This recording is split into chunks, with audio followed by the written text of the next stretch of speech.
everyone, and welcome to episode number 61 of the PE Geek Podcast. And as always, it's an absolute pleasure to be here. And these are my favorite episodes. They're episodes where we get to interview people who work with students in a whole range of different fields, and today is no exception. So welcome to the show, Gemma Coles. How are you, Gemma? Great, thank you, Jared. Awesome. So whereabouts are you at the moment? Where are you based? So I'm based in Bournemouth, which is on the south coast of the United Kingdom. I've been here all my life. I work in this area, and I haven't really ventured very far from the south coast of England. Perfect. Now, I got you on the show because you have a really hyper-focused expertise in gymnastics. Is that correct? So I was a gymnast myself, and always loved the sport. And then I ended up running my own gymnastics club. And then eventually I got into working with teachers in various schools in this area, helping them upskill their gymnastics teaching. Mm-hmm. And, you know, obviously this is something that grew out of a personal passion. Do you still get to be involved in that personal side, or is it all just now working with and coaching other people? I still do a little bit. Mm-hmm. However, I've got 3 children now, so my life's become more about making sure everyone's in the right place. And just on the odd occasion, you think, I must make sure that I don't injure myself, or keeping everyone else happy is my real role now. So yeah, I spend the majority of my time helping teachers and running the gymnastics club. So, does this mean that you work within multiple different schools, or how does it work from the school's perspective? Like, do they send students to you, or do you come to them, or what's the general way that works? I go directly into schools. So, for example, this week I will be in 5 different schools. Mm-hmm. I will go in, I'll work with the teachers, I'll run through lesson plans, I will teach lessons, but also observe them doing lessons. And we work together very much. Awesome. Planning and then putting together lessons and then delivering them. So why do you think gymnastics is so important as, you know, that basic sort of introduction as a really young age to then lifelong sort of physical activity? Why do you think it's something that should still be taught in schools?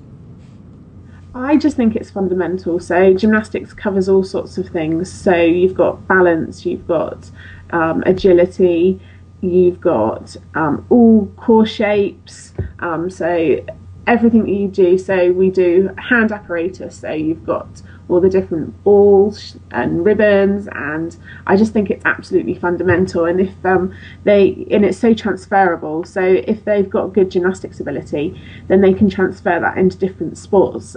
Just purely the core strength, and we all know how important that is for all sports. If they've got good core strength, which I believe gymnastics really instills, then that just is fundamental for, even just sitting properly and standing straight, just in general life. I think it's absolutely fantastic. Yeah, for sure. And I mean, it is a bit of a shame that, at least I'm talking from Australia's point of view, that lots of schools have almost eliminated it from their curriculum. And is that sort of a trend that you see? Is that worrying? No, not at all. Okay. I've not heard of that at all over here in the UK, and from what I believe in America as well.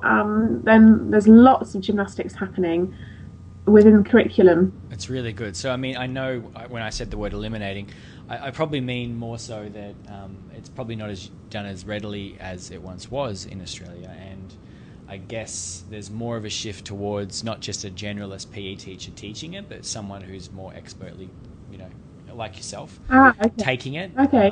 Which I think is a good thing, because not everyone has the skills to, I guess, teach it properly. Would you agree? Yeah, definitely. I'm over here since in the UK, since we had the Olympics here. I have noticed there's more funding for specialists. Perfect. But historically, we haven't had any funding for specialists to come into school, so it's always been the teachers that have been teaching the gymnastics lessons. So maybe you just have more opportunity for specialists to come in, Jared. Yeah, I mean, I think I like that idea of a specialist mindset too. So, the idea that not everyone is an expert in everything. So tapping into the expertise is, I think, a smart move. Bringing you into a school is a smart move for that school. When I first started working in the schools, I was absolutely astounded at how many different subjects the teachers had to be experts in. So I think anyone coming in is just a huge help. And I've always been really well received. So everyone that I've gone in and worked with has been so grateful to, you know, have someone else thinking about a subject for them and helping them with it. Yeah, I mean, this really nice flow on from an episode that we did a few months ago now, which was about outsourcing and this mindset shift that a lot of teachers still need to be happy to do, and that is, you know, outsource maybe even their teaching to experts, people like yourself who are specialists, and not feel that that's like a step back. It's actually a step forward in so many ways, and I think this gymnastics example is testament to that. So this leads into my next lot of questions, and you've been quite innovative in the delivery of the gymnastics material, and that's led you to building an app. Is that right? Yeah, that's correct. So I have a gymnastics book that's an ebook, and you also have as a hard copy, but it's been really well received, and so off the back of that I decided that it would be great to have videos for each of the skills that were in the book. So I have an app called Head Over Heels about gymnastics, and you can go onto each page of the ebook, but you can also play the videos, so you'll see myself teaching how to do each skill, and you can put these up onto your whiteboard from the app, which is really helpful. Yeah, so this is again that whole idea of outsourcing the expertise to someone who is an expert, and that's you. So this is something that I would readily do as well. So you said people are using the app, they're downloading it. It is free in the App Store first, and you get access to like one lesson. Is that right? Yes, that's correct. There is also the app, which is Head Over Heels about gymnastics for education, and that you can get, I believe the schools download it. I've forgotten the name of it now, but you can download multiple apps on that platform. I can't remember the name, Jared. I don't know if you can help me. But anyway, yes, you can get it from that, and then you can link it to whatever you want to. So if you have a whiteboard in your hall, then that's just fantastic, because the pupils can then watch it. Yeah, so it is almost like you could potentially be through the app teaching students on scale every day across all of the globe. In theory. Yeah, I've had people tweet me a lot and show me videos of them with it on the whiteboard and then in the class working alongside. So they might run a lesson around forward rolls, and then they have the forward roll taught properly by myself, and then they can work their lesson around it and adapt it. And it's fantastic. It's so great to see. It's so lovely to see the wide reach just from here in Bournemouth. I feel like little old me, and then the whole world has this access to really good quality gymnastics. And it's actually, really good teaching on behalf of the teachers who are at the schools too, because they flipped the paradigm from being the people up the front doing the delivery in something they're not skilled about to someone who is skilled, and then they just get, I'm assuming, to walk around and assist one-on-one while someone at the front of the room, even if it's digitally, is leading the lesson. So it's really good teaching, that flipped learning approach, which we speak about a lot on the podcast. So I'm really quite fond of it. So the take-up's been quite good, I hear, from the app. Yeah, it has. It's like everything. It's slow and steady. So as and when people start to hear about it, I'm just getting really good positive feedback from it. So yeah, it's fantastic. So does this lead down the path of maybe something else down the track? Is there other ideas for apps, or I have a pair and trio book. So that book is, for example, when you were a child and you used to lie on your back and you'd put your brother up in the air on your feet, and you would sort of imagine you were flying around. Yeah. Well, in gymnastics, we have what we call sports acrobatic balances, and you would do this in your class. So this would be like when you stand with your partner and you hold hands and you do a counterbalance. So that kind of thing. And I have a book on that. So we're going to create the app so that people who download the app can then open the section for counterbalances. And I've also done a book on beams. So working on a beam, so it will just give you loads of ideas. Yeah. So then the app will build on from there, and you'll be able to open the beam section.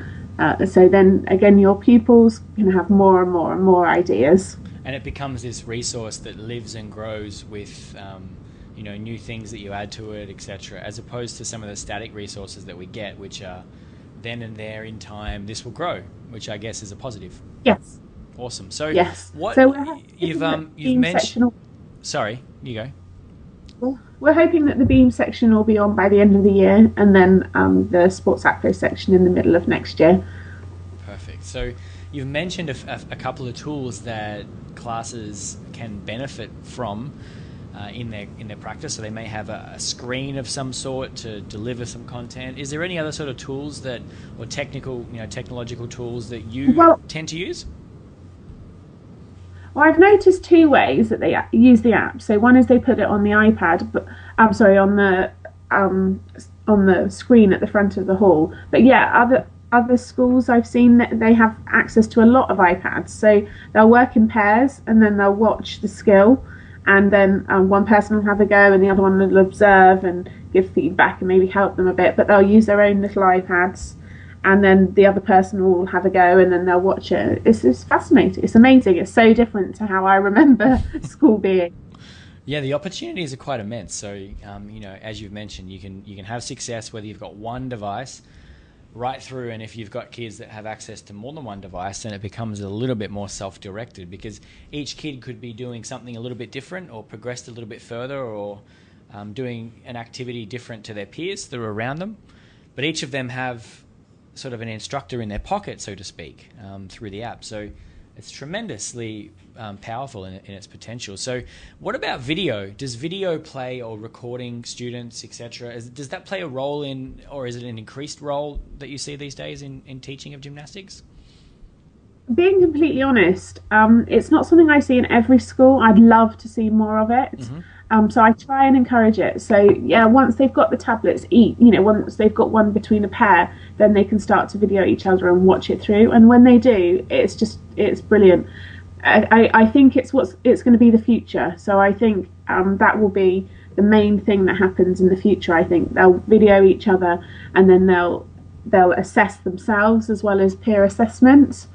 I'd like to see way more of it. I try and encourage it, but I think it's the new thing, but it will be with us. Yeah, I mean, everything takes time. So I mean, these practices will, and they do evolve. But you're right, video is really motivational. I remember my first ever time seeing myself, playing sport on a video, and it changed my game for just wanting to continue doing that thing. So even at its most basic, video is a motivational asset, but then you can take it deeper, and you can start to analyze, and like you've said, peer assess, critique, etc. And there's so many tools out there to assist with that these days. So apps such as BAM Video Delay. Are you familiar with any of the video delay apps? No, I'm not. Floating around. So I wanted to share it with you, because a video delay app is available on any of the tablets, and you can get them for free. And what they enable you to do is time shift the video that's being shown on the tablet. So you can imagine it pointing towards the beam, for example, and a student performs some sort of skill, and they get off the beam. What is then shown on the tablet is a delay, so you can basically get the chance to watch it back immediately after, without having to stop and play and rewind and do all those things that might normally happen. And essentially, it's just like looking and performing in a mirror, but the mirror is showing your reflection on a 10-second or 20-second delay. And it's really quite profoundly impacted, in terms of impacting the performance. And we see lots of stuff for, schools all around the globe using it in gymnastic sessions. So, what do you think video provides to students? Is it powerful to see yourself? It's invaluable. It's really invaluable. It tells you so much, and the kids are so receptive and just so used to this kind of thing, and also they are really good at teaching others. So to teach themselves, is just brilliant. It's going to make us coaches redundant, I would imagine, Jared. I think it makes you more valuable in many ways because you can be there on the side of and with the tech, and I always talk about there's no substitute for good teaching, and you're an example of good teaching. But when you wrap around some of this technology around good teaching, then you can be even a better teacher. So I'm pleased to hear that it is something that you're playing and using. So where can people find out more about the app, and where can they go to get that? So if you go to my website, which is www.headoverheelsgymnastics.co.uk, click on the app page, have a look through, and find the links, get in there, and get using it. Perfect. I couldn't recommend it more. There will be some information on the blog post that goes with this episode, so there'll be links as well as a full episode transcript to this show. And if you have any questions for Gemma, then you can also find how you can get in contact with her via Twitter. Is there any other ways that you recommend? Yeah, we use Facebook a lot. We have a lot of interaction on our Facebook page, because of the products we've got. People use them at home as well, so they like to send us videos and keep in contact and send us pictures, which is just fantastic. It's just so lovely to hear that people are using what we're producing. Perfect. Makes it real and authentic, doesn't it? Yeah, our Facebook page is Head Over Heels About Gymnastics. Awesome. And all links will be in the show notes. I really want to thank Gemma for stopping by and explaining and sharing how gymnastics plays a big role in I think the lives of all students who get the opportunity to do it, and the app, etc., that she's made. So thank you, Gemma, for stopping by, and I look forward to speaking soon. Thank you very much, Jared. See you later. Goodbye.